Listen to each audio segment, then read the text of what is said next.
They betrayed me on my own birthday. I've never been the kind of guy who expects the world to stop spinning just for me. Life's been good enough. Steady job as a construction supervisor, decent house, a family that gets by. But turning 40, that felt different somehow. For weeks leading up to my birthday, Brielle kept dropping these little hints, her voice all playful and mysterious. Just wait, Julian. Something big is coming. I'd catch her smiling at me over breakfast, her brown eyes sparkling like she was hiding a secret she couldn't wait to spill. Skylar, my 19-year-old daughter, would nudge me at the dinner table and ask weird questions like, "Dad, what's your favorite cake flavor?" Maddox, my 21-year-old son, even checked my work schedule, asking what days I'd be off. That should have been my first red flag. Maddox never cared about my schedule unless he needed something. My hours are long.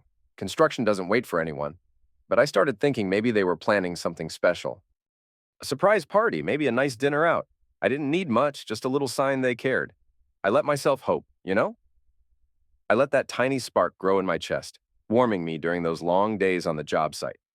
As my birthday got closer, I'd come home tired and dusty, my back aching from 10-hour days, picturing balloons or a happy birthday banner taped to the living room wall. Maybe the smell of Brielle's famous lasagna filling the house. She hadn't made it in months, always too busy with her book club or spa days with her mother. Or Skylar's laugh echoing from the kitchen where she'd be frosting a homemade cake, flour probably dusting her cheeks like when she was little. The anticipation became part of my daily routine.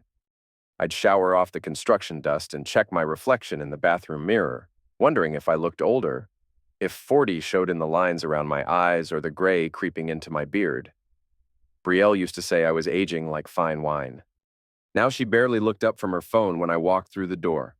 So on the big day, March 29th, 2025, I pulled my truck into the driveway, heart beating a little faster than usual. It had been a brutal day. We'd had issues with a concrete pour that kept me on site 2 hours past quitting time. But I didn't mind. Today was supposed to be special. The sun was dipping low, painting the sky orange and purple, and I sat there for a second, gripping the steering wheel, telling myself not to get too excited. I could see our neighbor, Mrs. Peterson, watering her garden, and she waved. I waved back, thinking how nice it would be to tell her about whatever surprise my family had planned. I grabbed my lunchbox and hard hat from the passenger seat, stepped out, gravel crunching under my work boots as I walked up to the front door. My hands were shaking slightly as I fumbled with my keys. Excitement, I told myself, not nerves. I turned the key, pushed it open, and nothing. The house was dark, silent, completely empty. No warm smell of food hit me, no laughter or footsteps rushing to greet me, no chorus of surprise that I'd been imagining all day. The living room stretched out in front of me, bare as a bone. No decorations, no candles, no nothing. Just the same old furniture we'd had for years, looking somehow sadder in the dim light filtering through the blinds. I flicked on the light, half expecting someone to jump out from behind the couch and yell, "Surprise!" But the switch just buzzed, and the bulb hummed to life, showing me the cold, unchanging truth. The house looked exactly like it did every other day. Lived in but not celebrated, functional but not festive. The couch sat there, same as always, still bearing the indent from where Maddox had fallen asleep watching Netflix last weekend. The TV was off, the kitchen counter was spotless, too spotless, like someone had cleaned up specifically to leave no trace behind. No cake, no plates, no mess of a party being prepped. No stack of presents on the dining room table, no cards propped up on the mantel. I dropped my lunchbox and hard hat on the table, the thud echoing in the quiet like a gunshot, and stood there staring at the empty space where my family should have been. The silence was deafening. No hum of conversation from upstairs, no TV murmuring in the background, no dishwasher running. Nothing. My phone stayed silent in my pocket. No texts, no calls, no, "Hey, we're running late." I walked through the house, my work boots leaving faint dirt marks on the hardwood. Upstairs, the beds were made. Skylar's room smelled like her lavender spray, but her backpack was gone. Maddox's sneakers weren't by the door. Brielle's purse, the one she always leaves on the hall table, wasn't there. I checked the garage. Her car was missing. My stomach twisted, heavy and sour, like I'd swallowed a rock. I told myself maybe they were out getting something last minute. that they'd pull in any second with headlights flashing, full of apologies and excuses. I sat on the couch, still in my dusty jacket, and waited. 5 minutes turned into 10. 10 turned into 30. The clock on the wall ticked louder than it ever had before, each second slicing into that dumb hope I'd been carrying. I leaned back, rubbed my face, and felt the weight of 40 years settle on me. Not the milestone I'd imagined, but something else, something cold and empty. I grabbed a beer from the fridge, popped it open, and took a long sip, the bitter taste matching the ache spreading in my chest. They weren't coming. I knew it then, deep down, even if I didn't want to admit it. I'd spent weeks building up this moment in my head, picturing their faces, their voices, some kind of celebration to mark me hitting the big 4-0. But the house stayed quiet, and that silence told me everything I needed to know. 3 hours after I sat down on that couch, the beer was warm in my hand and the house was still as empty as a ghost town. I'd been staring at the wall, trying to figure out what I did wrong, why nobody bothered to even call. Had I been working too much? Missing too many family dinners because of overtime? Was I really that forgettable, that easy to overlook? My phone sat on the coffee table, screen black, mocking me with its silence. No missed calls, no text messages, nothing. The rational part of my brain tried to make excuses. Maybe they were stuck in traffic. Maybe someone had an emergency. Maybe they were at the store buying last-minute supplies and their phones died. But deep down, I knew better. This felt intentional, planned, like they'd made a conscious decision to be somewhere else. I grabbed my phone again, more out of habit than hope, and opened Instagram. I don't usually scroll much. Too many ads and fake smiles, too many people pretending their lives are perfect. But something told me to look. Some sick curiosity that I should have ignored. And there it was, staring me in the face like a punch to the gut, worse than anything I could have imagined. A photo of Brielle, Skylar, Maddox, and her parents, Greg and Rochelle, all grinning on a pristine beach somewhere tropical. White sand stretched out behind them like something from a travel magazine. Crystal blue waves crashing in, the sun setting. All golden and perfect. Brielle had a cocktail in her hand, something pink with a little umbrella. Her sunglasses pushed up on her head, laughing like she didn't have a care in the world. She was wearing a new dress I'd never seen, probably bought with that credit card I didn't know about. Skylar was splashing in the water, her hair wet and wild, looking happier than I'd seen her in months. Maddox stood there shirtless, holding a beer, smirking at the camera with that cocky expression he gets when he thinks he's gotten away with something. Greg and Rochelle were lounging in chairs that probably cost more than I make in a week, looking smug as ever, like they own the world. The caption under Maddox's post hit me like a brick. He won't even notice we're gone. LOL. I read it again, then a third time, just to make sure I wasn't seeing things. My own son wrote that. My family, my whole damn family, was at some fancy resort living it up while I sat here in the dark, and they thought it was funny.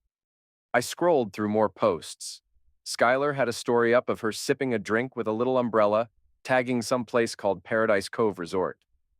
Brielle posted a selfie captioned, "Family time is the best time. Family time without me." I dropped the phone like it burned me and stood up, legs shaky, chest tight like someone was squeezing it.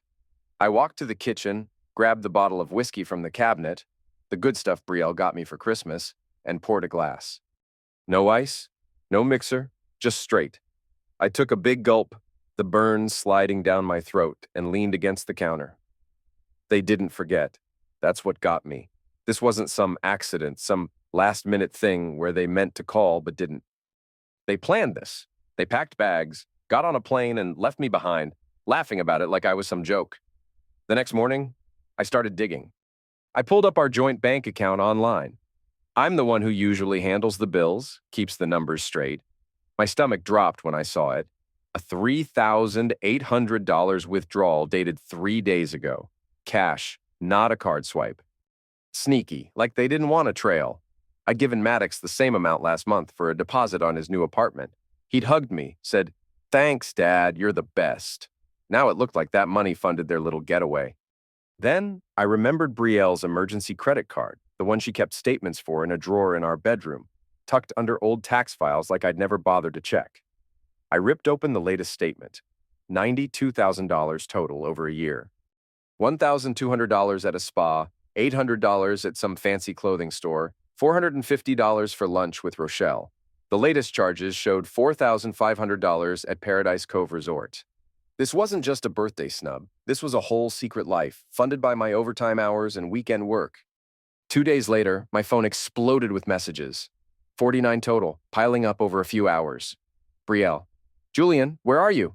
Like I was the one who disappeared. Skylar. Dad, are you okay? Please answer. Maddox. Yo, Dad, what's up? You good? Voice notes too. Skylar's voice soft and shaky, saying she was worried. Brielle sent a longer one. Julian, please don't shut me out. We're flying back early. Talk to me. I sat there staring at the screen, part of me wanting to feel relief or anger, but I didn't. It was too late for that. Instead, I got an idea. I grabbed my phone, found a picture from yesterday, me holding a cheap chocolate cake from the grocery store bakery section. It was small, kind of sad-looking, with happy birthday scribbled in messy icing. I'd taken it in the kitchen under fluorescent light, no smile, just me and the cake. I uploaded it with no filter, no caption, just the timestamp. March 28th, 2025, 7:42 p.m. It wasn't about being petty. It was a marker, a quiet flag saying, I'm still here, I see you, and I'm not the one who's missing. 3 days after my birthday, they showed up at my door. Brielle in front holding a shiny gift bag, her smile tight and fake. Skylar and Maddox hung back, Skylar picking at her nails, Maddox staring at his shoes. Greg and Rochelle stood there like they owned the place, Greg's arms crossed, Rochelle's lips pursed. I didn't say a word, just leaned against the doorframe and pulled out my phone, showing them Maddox's post. The air changed like someone sucked the oxygen out. Brielle's smile dropped. I looked straight at Greg and said, You're not welcome here. My voice was calm, but it cut through the tension like a blade. I stepped aside, holding the door open just enough for the others. You three can come in. They can't. Inside, I dropped a folder full of evidence on the kitchen table. Bank statements, screenshots, credit card charges. When did I become invisible to you? I asked, my voice steady but hitting them hard. Brielle claimed it wasn't her idea, that she didn't know how to say no to her dad. Skylar was crying, saying it was supposed to include me too, but Grandpa said I'd bring down the vibe and it'd be more fun without me. The words landed like a hammer. You didn't know how to say no to your dad, but you knew how to say no to me, I replied, flipping the folder shut with a snap. The next morning I made changes. I opened a new bank account in just my name, transferred half our savings, canceled the joint credit card, and set up direct payment for Skylar's tuition. I changed the locks, heavy deadbolts that meant business. When Brielle came downstairs, I told her, You're in the guest room from now on. Separate accounts. You pay half the bills. I changed the Wi-Fi password to Julian40 and reset everything. This wasn't revenge. It was survival, drawing boundaries carved in stone. A week later, Greg showed up in my driveway, his face red with anger. What the hell do you think you're doing? Locking my daughter out, cutting her off? You're destroying this family? I didn't flinch. Destroying it? Funny. I thought that started when you took them all to a resort and left me behind. He waved dismissively. That was a trip, a break. You're blowing this out of proportion. I stepped forward. How much did it cost, Greg, that little break? He shrugged. About $7,500. What's that got to do with anything? I nodded. I put $25,000 into Skylar's education last year. What have you done for her future? His mouth opened and shut. You don't get to lecture me about family. You decided I wasn't worth bringing along, and now you're mad I'm not rolling over for it. But something was shifting with my kids. Maddox called needing rent money, $600 short. I helped him, but we did it right. We sat at the kitchen table, went through his bills, his pay stubs, everything. I showed him how I'd always budgeted for the house, tracking every dollar. You plan ahead, you don't get stuck, I told him. I gave him the money, but made him write it down as a loan. You owe me. Not because I'm mad, just so you learn. He looked at me then, really looked, and said, I get it, Dad. That night, his Instagram post disappeared. No profile, just blank space where that caption used to be. He asked if he could come by Sundays, and I said yeah, feeling something shift between us. Skylar kept visiting too, more regularly now. She'd sit with me watching old movies or help in the garage, handing me tools. One night, she hugged me tight before leaving, whispering, I'm glad you're my dad. It hit me hard, that crack of light in all the darkness. Brielle was still a puzzle. Some days she'd try nostalgia, talking about when we met. Other days she'd blame me, saying I'd pushed her away. I didn't bite either way. You pushed first, I'd say, and she'd go quiet. Maddox's Sundays became routine, him showing up with coffee, us working on his budget, or just talking. He didn't say much about the trip, but I could tell he was carrying guilt. Skylar stayed loyal, posting pictures of us with captions like, "Best dad ever." A month after my 40th birthday, I woke up to a quiet house that didn't feel empty anymore, just still. I sat up on the couch where I'd fallen asleep, and my phone buzzed with an email from my divorce lawyer. Short and simple, Brielle's attorney had reached out. No fight, no drama, just paperwork moving forward. I didn't feel sad. I felt clear, like I could see myself again. Not just the guy who paid bills or fixed things, but me. Julian Hartley, a man who'd made it through the mess. I walked outside and sat on the porch steps. The neighborhood buzzed around me, alive and normal, and I felt part of it again. Not stuck, not invisible.